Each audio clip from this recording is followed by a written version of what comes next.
Olá, hoje é terça-feira, dia 31 de janeiro de 2023, e o Grupo de Conjuntura está reunido para um novo episódio do nosso podcast. Eu sou o Gabriel Chianca e comigo está o pesquisador Caio Prati. No episódio de hoje, o Grupo de Conjuntura vai abordar o início do governo Lula. O governo Lula, não só por uma perspectiva econômica, que é o nosso ambiente mais confortável, mas também com alguns sinais de outras esferas desse governo, alguns sinais das equipes que já foram montadas e alguns desafios que estão postos para esse mandato.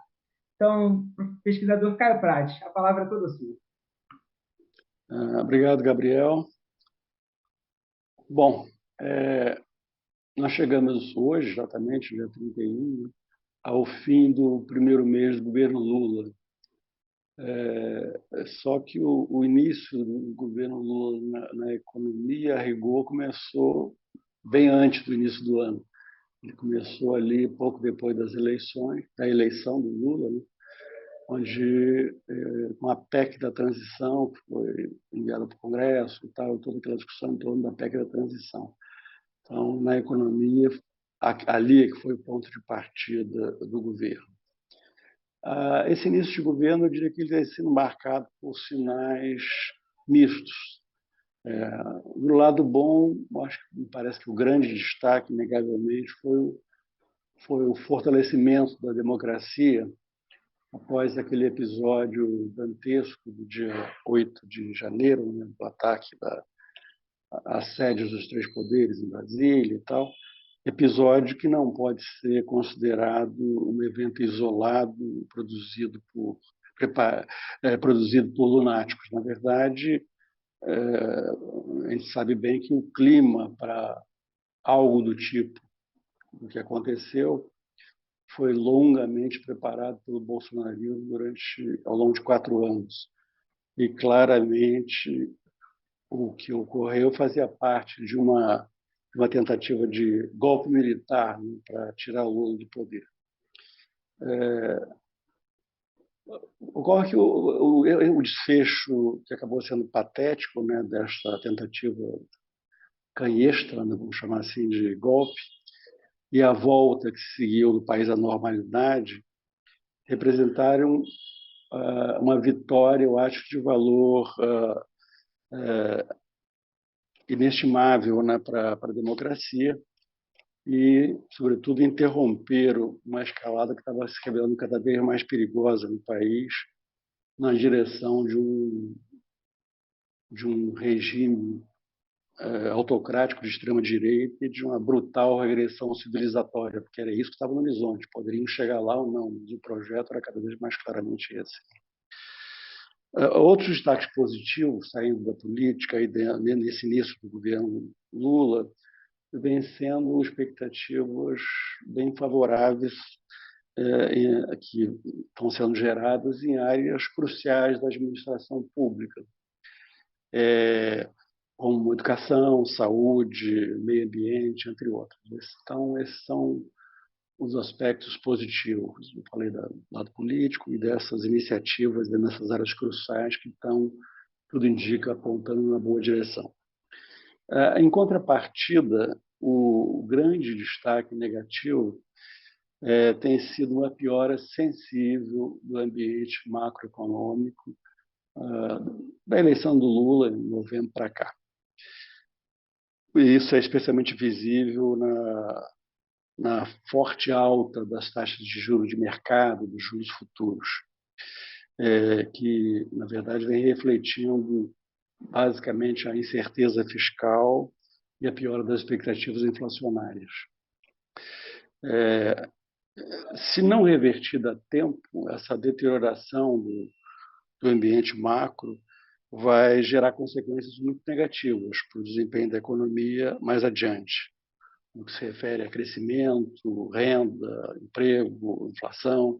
Então, é uma questão crucial a ser enfrentada logo, na verdade. Me parece que os rumos da política econômica vão ficar bastante mais claros nos próximos meses. Nós vamos ter, já em abril, anúncios, segundo o ministro da Fazenda, em 2 áreas. Primeiro, um anúncio do novo arcabouço fiscal, em substituição ao teto de gastos, né? O que vai ser posto no lugar, como vai ser isso. Há um interesse em particular em ver que tipo de controle de gasto vai estar presente nesse arcabouço fiscal, dado que é fundamental que haja uma regra clara de controle de gastos.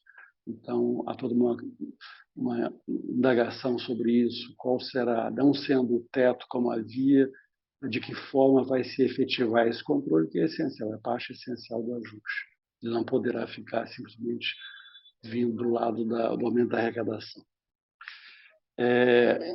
Então, esse é o arcabouço fiscal, o Haddad anunciou para abril, e também para abril a primeira etapa da reforma tributária, que seria a etapa centrada no tributação do consumo via IVA, né?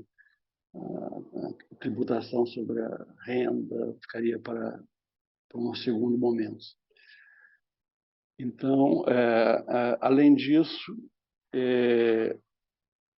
nos próximos meses também vai ficar claro qual o potencial efetivo de ajuste, de redução do déficit primário, que o déficit primário no orçamento, depois da aprovação da PEC da transição, o déficit que está no orçamento é 231 bilhões, que é um déficit extraordinariamente elevado. O Haddad já vinha falando desde o final de dezembro, o déficit seria muito menor que esse, e agora traduziu isso em números com o pacote que foi anunciado no dia 12 de janeiro. E a ideia dele, ele anunciou um pacote que, inclusive, que teria potencial, segundo ele, para eliminar totalmente o déficit, para gerar um superávit primário de 11. Mas ele mesmo diz que isso é muito improvável. Ele trabalha mais com a ideia de reduzir o déficit primário de 231 bi para algo mais próximo de 100 bi. De um modo geral, os analistas têm convergido para a ideia de que o déficit primário, de fato, vai ter uma queda substancial em relação ao que está no orçamento, talvez não para 100, como diz o Haddad, mas muitos falam ali no intervalo entre 110 e 120, mas tudo isso está muito indefinido, porque existe muita incerteza sobre o potencial de ajuste vindo do pacote, mas ele foi bem recebido no sentido de mostrar uma preocupação efetiva do governo com a responsabilidade fiscal, né? Além de já anunciar para breve o seu compromisso de encaminhar a questão do novo arcabouço fiscal e dar início à reforma tributária. O ambiente macro ele poderá melhorar sensivelmente se o governo for bem sucedido no encaminhamento dessas três questões. Por dúvida se não é nada trivial que seja bem sucedido, mas essa possibilidade existe, de algum modo, e isso, de fato, representaria uma mudança grande no ambiente macro, que eu falei que até agora tem sido muito ruim, uma piora muito grande da eleição para cá. Esses três pontos que eu me referi, resumidamente, então, são a redução substancial do déficit primário, a aprovação do arcabouço fiscal, um arcabouço que seja bem recebido, né, pelos agentes econômicos, que gere confiança na sustentabilidade da dívida, e a reforma tributária, uma reforma tributária que se mostre factível e que atenda aquilo que se espera dela, que, entre outras coisas, o que se espera da reforma tributária, entre várias coisas que se espera dela, uma delas é central, que ela gere condições para um aumento do crescimento potencial do país, que é um desafio crucial hoje em dia. Não só pela razão óbvia de que mais crescimento significa mais bem-estar da população, mas até pela questão fiscal. A economia crescer mais também é fundamental para o equacionamento a médio e longo prazo da questão fiscal. Crescer mais tende a vir acompanhado de uma diferença menor entre a taxa de juros que incide sobre a dívida pública e o crescimento do PIB, e crescer mais significa mais arrecadação, na medida que a arrecadação tenda a seguir em linha com o PIB, e essas duas coisas combinadas tendem a ajudar muito o ajuste fiscal. Então, crescer mais é parte central da equação do ajuste fiscal. Além dessas questões, dessas três questões que, bem equacionadas, podem melhorar muito o ambiente macroeconômico, há uma outra questão também que se tornou crucial recentemente, depois da declaração aí desastrada do Lula sobre independência do Banco Central e meta de inflação, porque essa declaração acabou gerando um estrago grande nas expectativas inflacionárias e nas taxas de juros, que subiram rapidamente depois das declarações dele. Tiveram um novo impulso depois da declaração dele. Então, isso tudo tornou necessário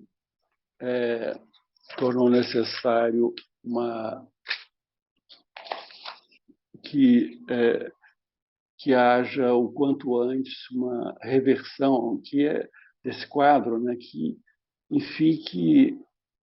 que os agentes econômicos sejam convencidos de que essas declarações do Lula não vão ter consequências práticas, são mais arroubos retóricos. E isso tem que ser feito o quanto antes, para que o ambiente econômico, que já não está nada bom, não piore ainda mais. Verdade. Por enquanto, as incertezas em relação à política econômica continuam muito elevadas. Daí porque as condições financeiras, né, em que opera a economia, em particular os juros futuros, estejam se comportando de forma tão negativa de novembro para cá. Tudo isso revela, na verdade, um ceticismo em relação a essa agenda econômica de ajuste. Não quer dizer que ela não possa ser bem-sucedida, mas ela parte de um certo descrédito que é claramente refletido nesses indicadores financeiros, sobretudo nos juros futuros.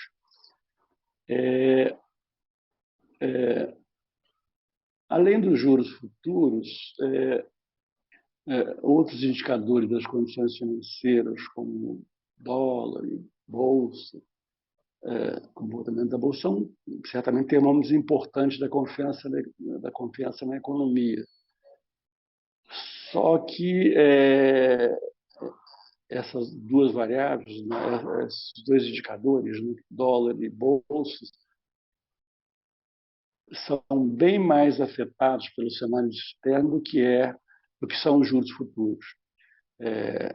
O cenário externo, a taxa de juros básica nos Estados Unidos, o comportamento do dólar frente às outras moedas, preço de commodities, a bolsa nos Estados Unidos, em particular o S&P 500, que tem uma correlação com a bolsa brasileira, tudo isso são variáveis que influenciam muito o dólar e a bolsa, muito mais do que os juros futuros. Por exemplo, se a gente olhar, por exemplo, no cenário externo, que teve uma melhora sensível nos últimos meses, principalmente de novembro para cá, onde já há uma percepção de que o pouso ganhou força e hoje é o cenário dominante, um cenário de pouso suave na economia mundial, de ciclo de alta de juros próximo do fim nos Estados Unidos. Tudo isso, um dos reflexos, uma das consequências disso foi uma reversão daquela trajetória que a gente observou o ano todo de forte alta do dólar em relação às outras moedas. Isso foi revertido a partir de novembro, entrou no terreno oposto de queda do dólar. E isso aí, estou citando esse fato específico para dizer que, por exemplo,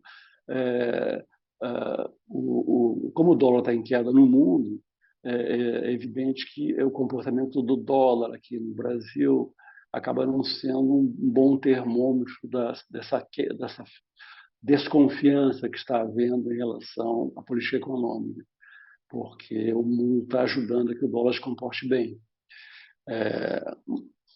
Já com juros futuros é diferente. eles refletem muito mais diretamente a política econômica. Ainda mais no nosso caso, onde você tem onde o problema macro principal é o problema de natureza fiscal, né? Uma dívida pública muito elevada, crescente, etc., que é algo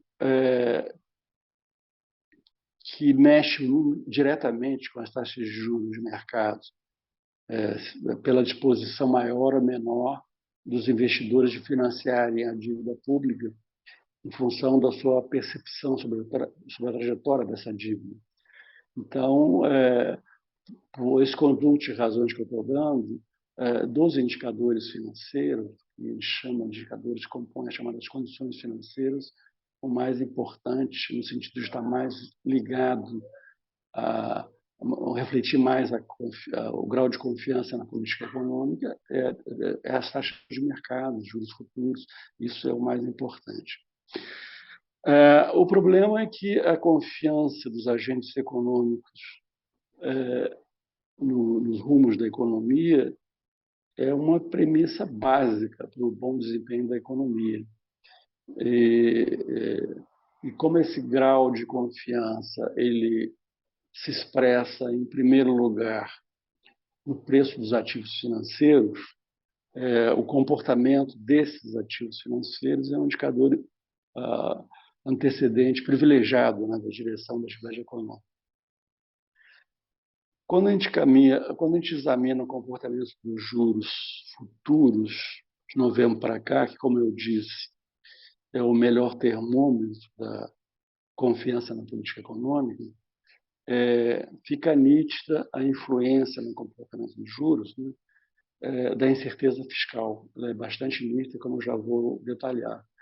E mais recentemente, nas últimas semanas, também das expectativas inflacionárias que foram afetadas muito negativamente pelas declarações do Lula sobre o Banco Central. Mas incerteza fiscal tem sido uma razão presente o tempo todo por trás desse comportamento desfavorável dos juros futuros. Para analisar, para dar elementos mais concretos para a gente ver isso, como é que as coisas estão se relacionando, como é que os juros futuros têm sido afetados pela questão fiscal e tudo mais, eu fiz o seguinte: eu selecionei duas taxas de juros especificamente. Uma é o swap pré-DI de 3 anos, que é uma próxima da taxa Selic média no horizonte de 3 anos a contar de agora, e outra é a taxa de juros, a taxa de juros que swap pré-DI também, que precifica a taxa Selic média no horizonte maior, de 10 anos, sempre a contar de agora. E peguei essas duas taxas e selecionei 4 datas pós-eleição do Lula, que são muito marcantes para a gente ver como é que estavam se comportando em cada uma dessas datas essas taxas de juros. E aí a gente vai ter uma ideia mais clara do que está influenciando nessas taxas. A primeira data que eu selecionei é 4 de novembro. O Lula foi eleito no dia 30 de outubro, né? 4 de novembro é a sexta-feira seguinte, depois do final da primeira semana, depois da eleição do Lula. E aquela semana foi uma semana marcada por um comportamento muito positivo dos ativos financeiros.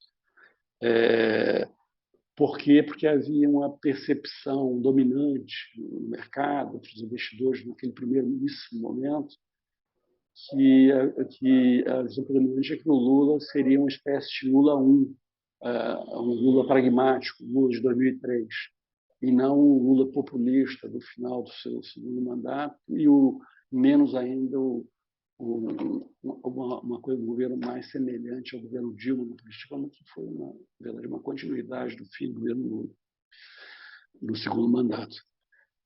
Então, havia essa visão do Lula pragmático. Então, eu selecionei a data de 4 de novembro, porque é uma data que, a partir daí, entra em cena a questão da PEC da transição. Então, entramos num outro mundo, onde se frustra a ideia do Lula muito comprometido com responsabilidade fiscal, muito Lula 1, de 2003, etc.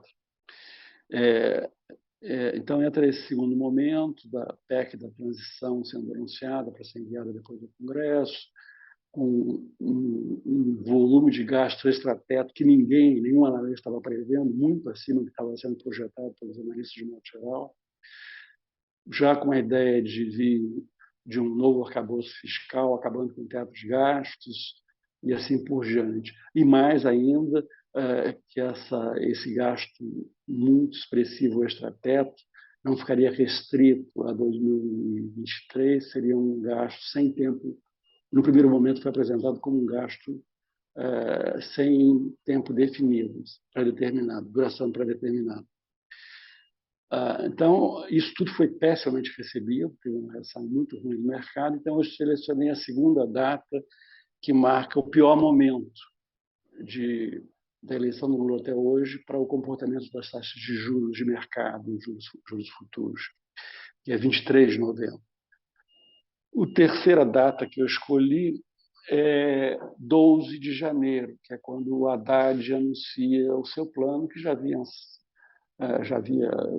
foi a culminância de um processo de uma série de sinais positivos que começaram a ser dados pela equipe econômica a partir do final de dezembro e também a entrada a escolha da Simone Tebet, planejamento, montando uma equipe muito boa e, mais do que isso, dando um lugar privilegiado na equipe dela a uma secretaria de avaliação das despesas públicas, uma coisa muito crucial daqui para frente, para que se tenha o gasto social, o gasto dirigido pelas mais pobres, efetivamente bem focado, e se abra espaço reduzindo os gastos, não apenas ampliando o gasto como um todo.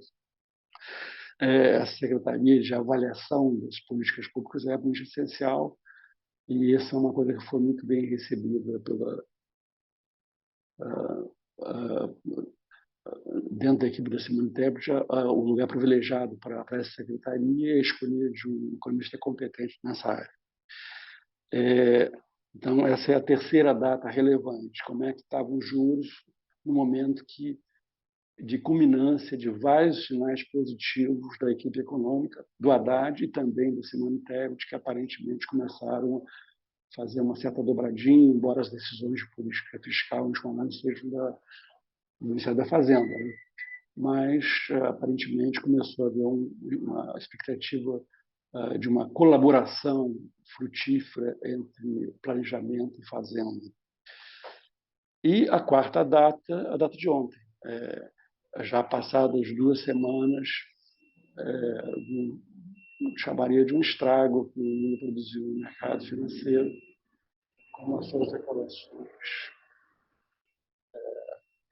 desastradas, né, como eu falei, em relação à independência do Banco Central. Ele chamou de independência, mas o Banco Central no Brasil não é independente, tem autonomia, mas quem fixa a meta é o Conselho Monetário Nacional. Atualmente, quem vai fixar as metas de inflação são 3 pessoas.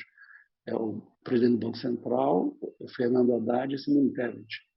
O Banco Central tem autonomia operacional para usar os instrumentos que acha necessário para perseguir a meta que ele não define.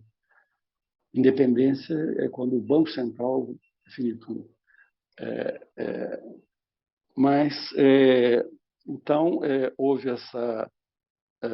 Então, eu escolhi essa quarta data, que é uma data após esse estrago recente do Lula, pelas declarações sobre o Banco Central. O que chama a atenção quando a gente olha para essas 2 taxas que eu falei que eu queria comentar rapidamente com vocês, o comportamento delas. A taxa, o que precifica a taxa Selic média em 3 anos e a taxa Selic média em 10 anos a contar de agora. No primeiro momento, a expectativa do Lula pragmático, essas taxas tinham caído fortemente.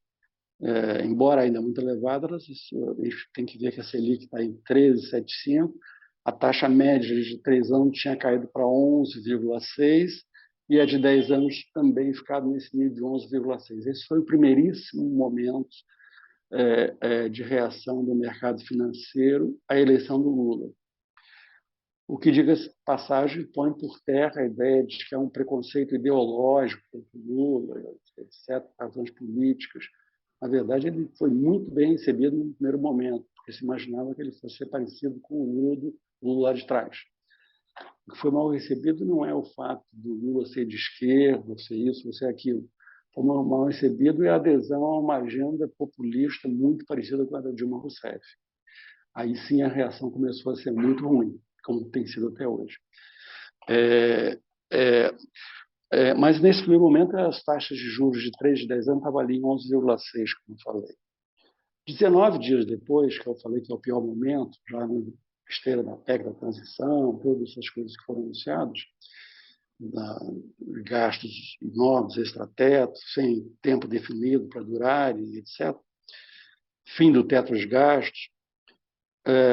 Esses juros que estavam em 11,6 dos 3 anos, 11,6 dos 10 anos, subiram para 13,8, desculpe, 13,8 de 3 anos e 13,7 de 10 anos. Isso em 19 dias. Vocês veem a monumental disparada dos juros como resposta a um péssimo sinal do lado fiscal. Aí vamos dar um outro pulo grande, chegar na... Não ficar alongando demais, né? Já estou chegando mais perto do fim, já mesmo. Nós pulamos para o plano Haddad, que, como eu disse, é a culminância de uma série de sinais positivos que foram sendo dados de responsabilidade fiscal em relação à sua agenda para o futuro, da equipe econômica, aí, a dobradinha fazenda e planejamento. Nesse momento, 12 de janeiro, aqueles juros que tinham chegado ao máximo de 3 anos, tinham chegado a 13,8, caíram para 12,2. Já não tão distante daquele melhor momento lá em início de novembro. E os juros de 10 anos parecidos, 12,3, próximos, muito próximos, praticamente colados nos de 3 anos. Então, uma queda espetacular em relação ao pior momento, à medida que a equipe econômica foi dando sinais mais favoráveis de responsabilidade fiscal, basicamente. E aí chegamos à situação de ontem, onde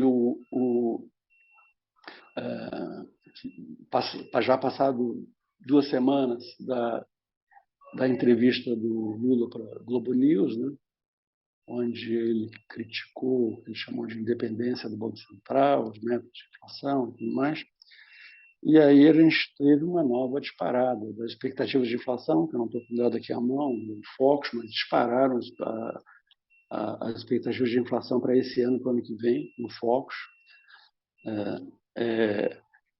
em função, logo depois, da esteira das declarações do ministro do Banco Central. Esses juros que eu estou acompanhando, de 3 anos, que tinham caído para 12,2 dos 3 anos, subiu para 12,8.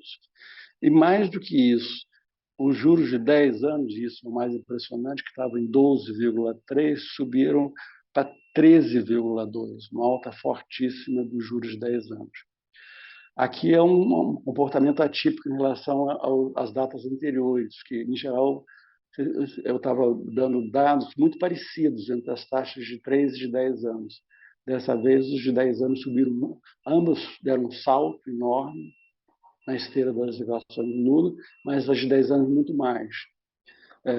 Porque isso, me parece que a razão é que, no horizonte mais curto, ainda é o benefício da dúvida, da equipe econômica, da autonomia do Banco Central. O Roberto Campos permanece como presidente até o final de 2024, e o Haddad tem dado declarações sensatas, tem a Simone Tebet, não sei o quê. Talvez isso tenha moderado essa piora dos juros de 3 anos. Se bem que subiram bastante, né? De 12,2 para 12,8 em 2 semanas. Já os juros de 10 anos subiram de 12,3 para 13,2, quer dizer, subiram quase 1 ponto percentual em coisa de também de 2 semanas. Né?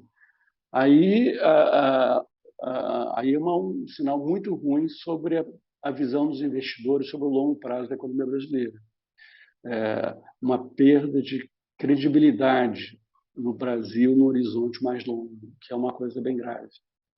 Então, o estrago aí foi realmente bem grande.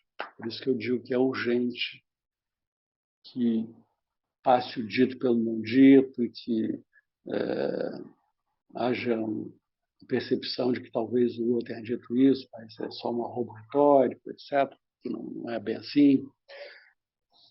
Vamos ver, isso está no ar. Bom, para encerrar, o que eu queria dizer é o seguinte, aqui, esse comportamento desses juros que eu escolhi em datas selecionadas, eu acho que ele ilustra bem, mostra com clareza, né, o quanto a queda da taxa de juros futuros, que é uma variável chave para a melhoria do ambiente econômico, o quanto ela é dependente de um aumento da confiança na questão fiscal, no encadeamento da questão fiscal, no enfrentamento adequado da questão fiscal. Isso é o que eu comentei, ilustra esse ponto, a sensibilidade extrema dos juros, a percepção sobre a questão fiscal. E também, pelo comportamento recente, a importância de manter sob controle as expectativas inflacionárias, o que significa, no caso, um respaldo sem habilidade, a autonomia do Banco Central para que ele possa perseguir as metas inflacionárias que ele não define, definidas pelo Conselho Monetário Nacional. Tem que haver um discurso sem ambiguidade sobre isso. E esses são pontos chaves para que se tenha a redução das taxas de juros futuros, que, como eu disse, é uma variável-chave para a melhoria do cenário macro de um modo geral. Então, o desafio é que as coisas caminhem nesse sentido nos próximos meses. A equipe econômica tem dado bons sinais. Vamos torcer para que o Lula modere seu discurso, fique mais calado e que as coisas caminhem melhor. Os próximos meses vão ser cruciais para isso. Bem, esse foi o nosso episódio do podcast do Grupo de Conjuntura. Lembrando que eles ficam sempre disponíveis no nosso canal no YouTube e no Spotify. Também tem um recado muito importante. Ao longo desse mês de fevereiro, o Grupo de Conjuntura vai entrar em recesso. Então, nós nos vemos novamente apenas no mês de março. Então, até março. Até lá.